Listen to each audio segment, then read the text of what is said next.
So what is up, guys? Today I'm going to be doing a review about my Keemove 60% keyboard. Now, I did a review about this a few months back. However, that is just when I got it and when I really didn't get a feel for this keyboard.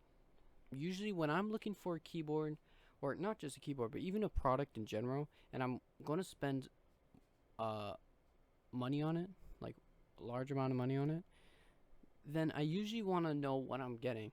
Like, is it going to break in a few months? Is it a super cheap product that is going to cause me many problems? And this is what I'm going to cover in this video.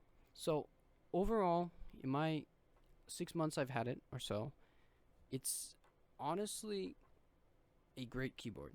Now, I'm not a keyboard head. I'm not really into keyboards that much, but from my use, it's the best keyboard I've had. Coming from Razer keyboards, I don't really know what that'll mean to people who are more into keyboards, but for $50, I think that it's one of the better keyboards on Amazon. So my biggest complaint about this keyboard, my biggest complaint is really the keycaps. The keycaps are really cheap, and they're made out of this really cheap plastic. So whenever they get scratched, I've noticed after a few months, they start to peel, and really it's kind of gross. And so a quick fix for this is, if you want to spend a few more dollars, I spent $10 on these keycaps. They're white and gray. I bought them on Amazon. The links will be below if you want to check them out. And I've had no problems with peeling after that. It's purely a keycap issue. So if that's a deal breaker to you and you can't spend extra money, I don't know where you're going to find a keyboard that has the same or better features than this keyboard, but that's for you to decide. Now, if you have extra money, a few extra dollars, like $10 or so, to find new keycaps, then I would say go for this keyboard. For $50, it has hot swappable, it has RGB, it's a Type-C, like it's just a great keyboard from my usage. Now, my second, not really complaint, but more of my second thought of this keyboard is that the Gatorons are not the same as Cherry MX. Now, I first started getting into keyboards, and like, I'm pretty new to this, so I would go to like my friend's house, try out their keyboard, or go to a local Best Buy or something, and I tried out the Cherry MX Reds.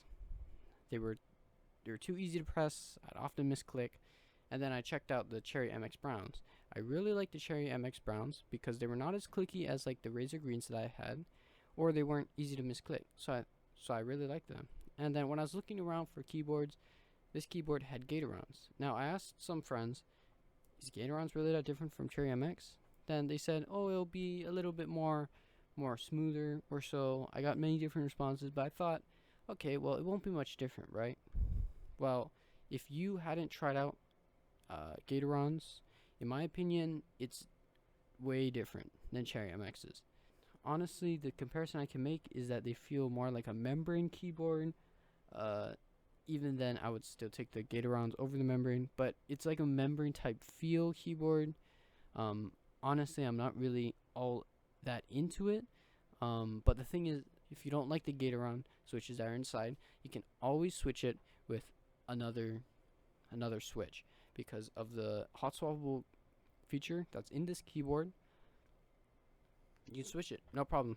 There's no soldering or anything. You just take off the keycaps, take off the switch, and boom, push it in, you're ready to go. That is why I bought this keyboard. I was very skeptical about, what I like this Gatoron Brown. Well, I don't really like it, and I could switch it out. So overall, this is a great keyboard. For $50, I'm very satisfied with where I spent my money. It has good RGB, the size. I love the 60%. There's more space on my desk for my mouse pad and other stuff I just put on my desk. And honestly, I've had no technical issues or really any problems with the keyboard at all. And I'd highly recommend picking up this keyboard, or even thinking about buying it. See you guys later. I hope that this review was very helpful.